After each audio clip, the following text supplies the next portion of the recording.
Hi guys, welcome to my channel. My name is Michelle Moreus and I make art tutorials that are fun, easy, and accessible for everyone. You can see me doing this tree frog on a leaf in Polychromos color pencils on a Strathmore 400 series Bristol paper. I'm using a marker for the black background just to give myself a really nice base, and this way none of the white of the paper shows through. And I am going to go over that in black colored pencil so it will have the same luster and sheen as the rest of the drawing. So I start by going into my background leaves, and I'm going to start really slowly and layer that color pencil up and build it up until we get a nice rich green color.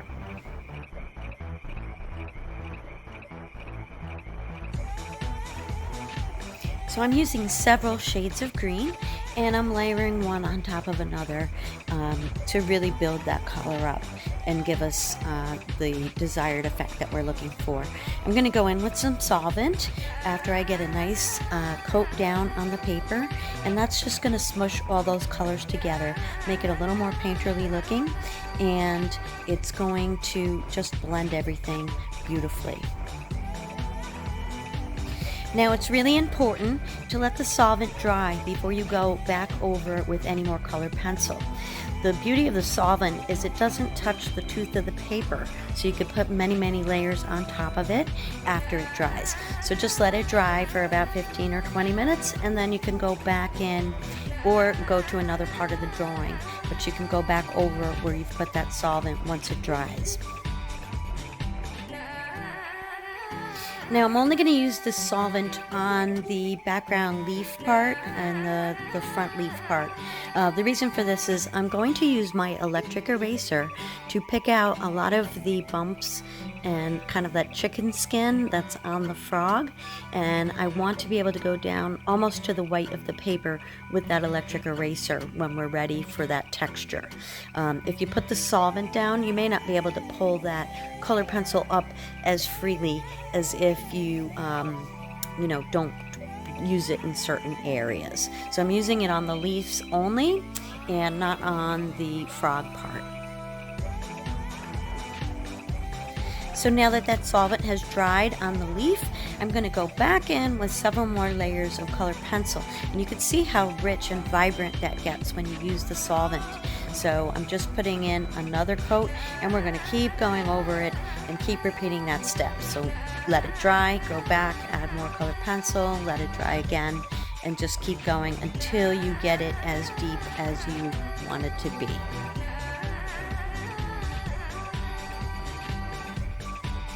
Always keep your pencils really nice and sharp, have a nice sharp point. Not only can you get a lot more detail that way, but you won't put too much pressure on the pencil itself or the paper, therefore scarring it and not being able to put more layers on top of one another. If you go in with really light coats, you can really put 10 or 15 layers of colored pencil on top of it itself, and you'll get a really rich end product. Whereas if you push too hard right off the beginning, you won't be able to put any more on top. It's just going to kind of ball up and leave a muddy mess. So just use really light layers, and you'll be able to keep going back in and adding more and more as you need more detail.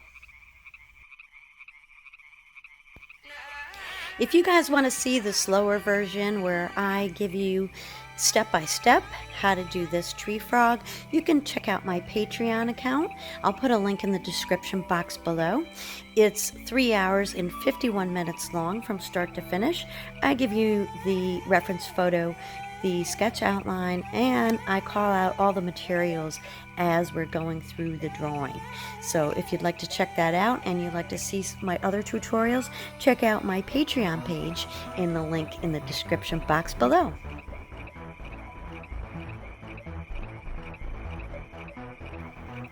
I just love how colorful this little tree frog is, and I thought it would be fun to do this tutorial with you because it's just so vibrant and happy.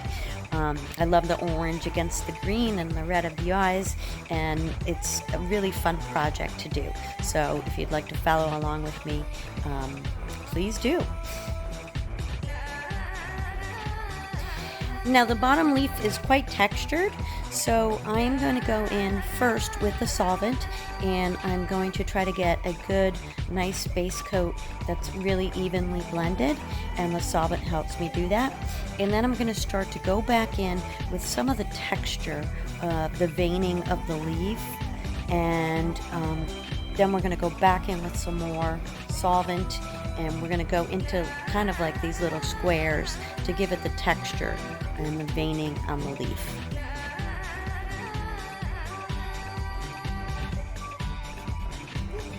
So I'm going in with my electric eraser every now and again, and I'm pulling out some of the wrinkles in his legs, and we're going to pull out some of those bumps in his face. And the electric eraser does a really beautiful job of bringing that color pencil down almost to the white of the paper, so we're able to pick out some of those things. It's just a lot easier to use that tool because you can get a nice even coat of green on his face and then go back in and pick out all those bumps. If you were trying to go around each and every one of those little bumps on his face, you would drive yourself crazy trying to get a nice even looking coat of pencil on there, where then we could just go in and we can pull out just a few little details that we want to pull out and then glaze back over them with the colored pencil.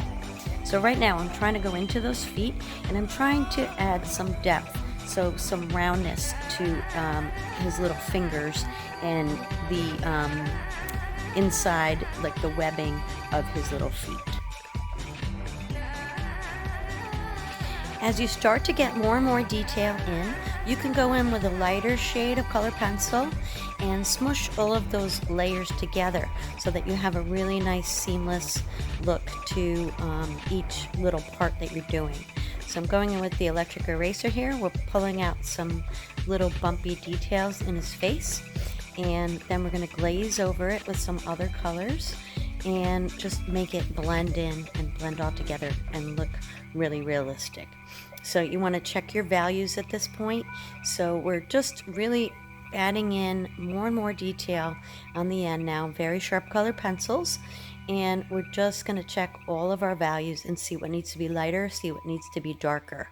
So just pay attention to your reference image, keep looking back at it, and then tweak what you need to tweak to get it to look a little bit more three-dimensional.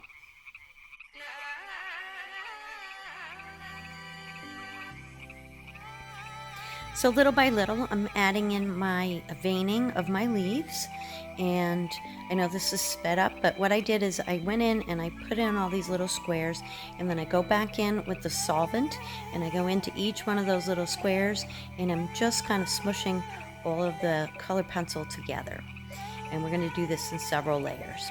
So you see the first layer that I have down there, and I'm going to go back in with more color and go back in with more solvent.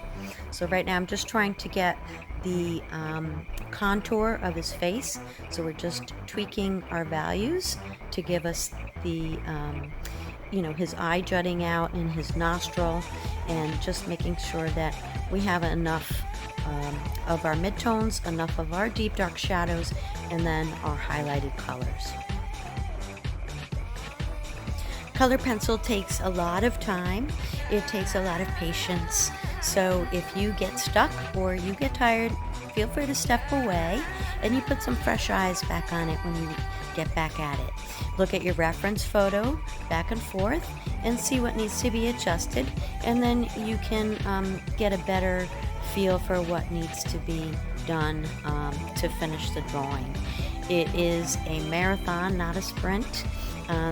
If you did this in paint, it would be a lot quicker to paint this than to use color pencils. Because of the layers and how everything goes down, it does take a lot of patience and a lot of time. So just leave yourself enough time. And like I said, if you have to step away, sometimes that's a good thing. And it's also helpful sometimes if you hold it up to the mirror and you look at it in the mirror, and you can sometimes see what you can't see when you're looking at it for so long, and it just gives you a different perspective. Thanks so much for joining me. Please consider subscribing to my channel and give me a thumbs up. Happy art.